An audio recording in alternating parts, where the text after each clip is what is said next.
There's energy in this city. And Mike Morreale, I think, is in the city, the commissioner of the CEBL. I'm not sure. Danny Austin said he just interviewed Mike yesterday. Well, it kind of looks like you're in your home office. Hey, Commish. Where are you joining us from today? I am at home. I am from Nicaragua to here and leaving first thing in the morning tomorrow to Calgary. So excited about that.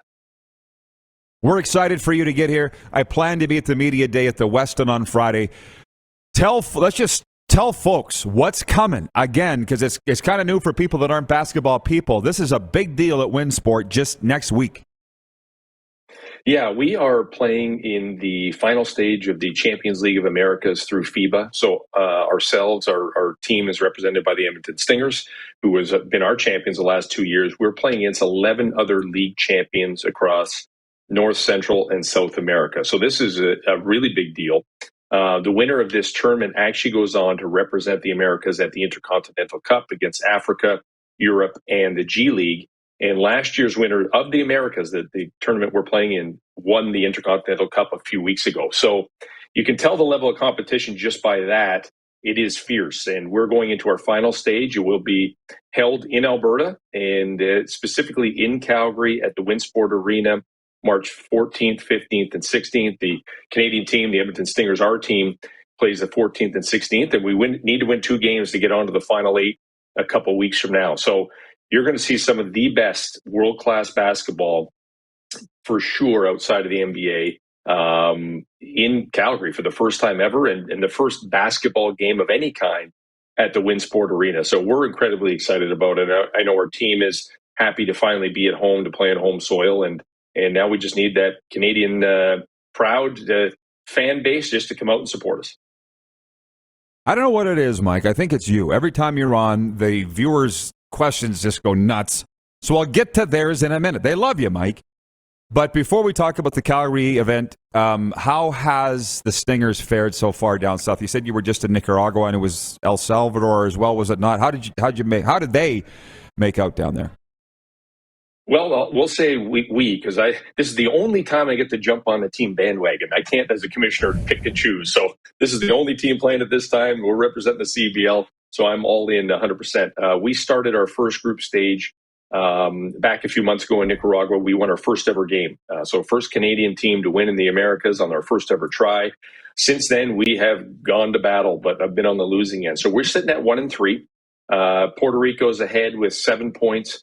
Esteli, who is the ones that we beat initially, are in second place with 6 points, and we're right behind at 5. But we have a very real chance of winning our games here, especially against Esteli from Nicaragua, to go into the final 8, which is going to be played in South America. So we are set up for success. We have to win some games. We've got the ability to bring all those guys. I just came from 95-degree weather, so they're in for a rude awakening when they get to Calgary, and it's actually going to be nice outside. But compared to what they're used to, I'm hoping that cold factor may impair them a little bit, especially once we get inside that arena.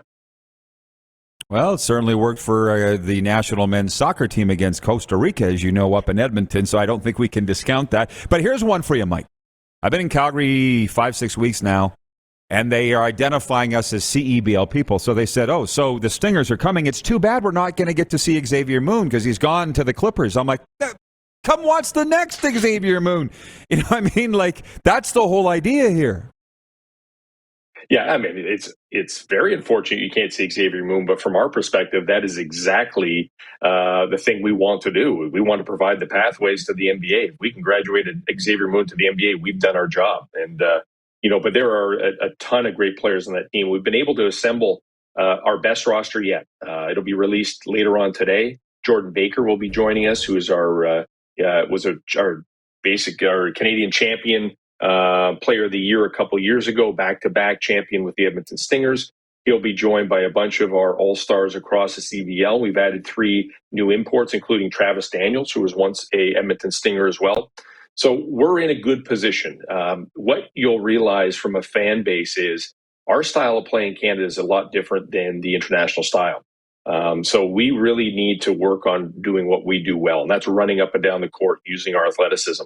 The international game is tough. There's moving screens. There's a lot of physicality. There's a lot of tempo play. There's a lot of very tactical way in which they play. And this is we're going against teams with average age in the low 30s, where we're probably in the mid to high 20s. So, it is a challenge, but it's exactly the position we want to be in if we play our game. And I think from fan perspective, you're going to see national team members across all three teams.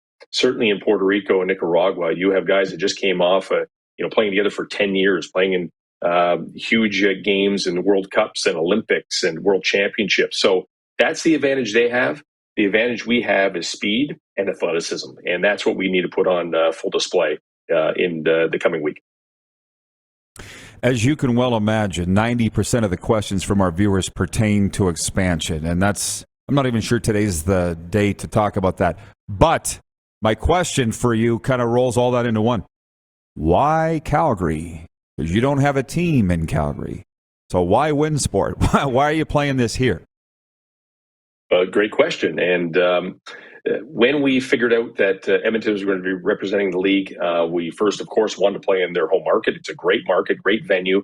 The venue is undergoing construction. So, we took a step back and said, listen, Calgary's always been on the radar. The one thing with Calgary is we didn't know about a suitable venue to play. There's no real mid-size venue. You got the Saddle Dome and you got nothing else.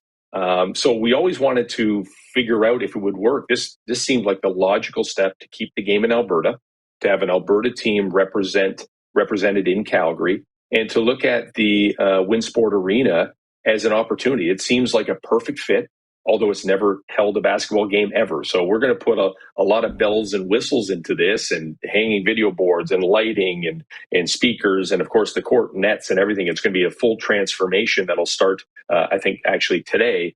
And, it's our chance now to test the market. And we're not going to hang our hat on what happens in this game, bad, good, or otherwise, but is a really good taste of the style of basketball, what the CBL is all about, the world-class nature of the CBL, the entire league, including the Stingers. So I would love to have a team in Calgary as soon as possible. And I think this is a really big first step to getting there. Well, this is what I'll say to our viewers that are writing in with all these questions. I will say, buy tickets at CEBL.ca.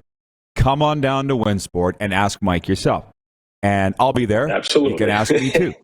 Yeah, I think that would be the best way to do it. And lastly, the question, do you identify yourself as a Leafs fan, Mike? I am not. I am not a Leafs fan. I find it hard to follow a team that really doesn't have to do much to have the fans show up every day. I feel like you got to earn it, right? And that's just my take, having lived here. Some people will hate me for it. I know people in my own office will hate me for it, but I think you got to prove something to the fan base to have them continue to come back. And in Toronto, it just seems like they come back anyways. So there you go. Who are you a fan of in the NHL? You know what? I'm a fan of good playoff hockey. I didn't grow up a hockey guy. My friends all played hockey. I played soccer, obviously got football. So I like playoff hockey. I think it's fun to watch. I wait until the playoff time to enjoy my time in front of the TV. Believe me, I get it. Well, I teed this up before you came on. Who would you vote for as the best player in the NHL right now? McDavid, Matthews, Ovi, or the goalie in New York, Igor Shesterkin? I got to go with McDavid. Just the consistency in which he plays, the level at which he plays. I don't know how you can deny him being the top player. Absolutely, I agree. That's who I voted for as well. Mike, as always, appreciate the time. We'll see you when you get to town. Great. Nice seeing you again, Russ. Hi to my buddy Lee and Darren and everybody there. Thanks so much for having me on. Absolutely, we will. The commissioner of the CEBL, two-time Grey Cup champion, Mike Morreale, one of our favorite guys. Hey, everybody. Thanks for watching the RP Show on YouTube. And don't forget, we're live daily on YouTube from noon to 2 Eastern. If you like what you see, hit subscribe. And if you like the program, check around for other segments of The Rod Pedersen Show here on YouTube.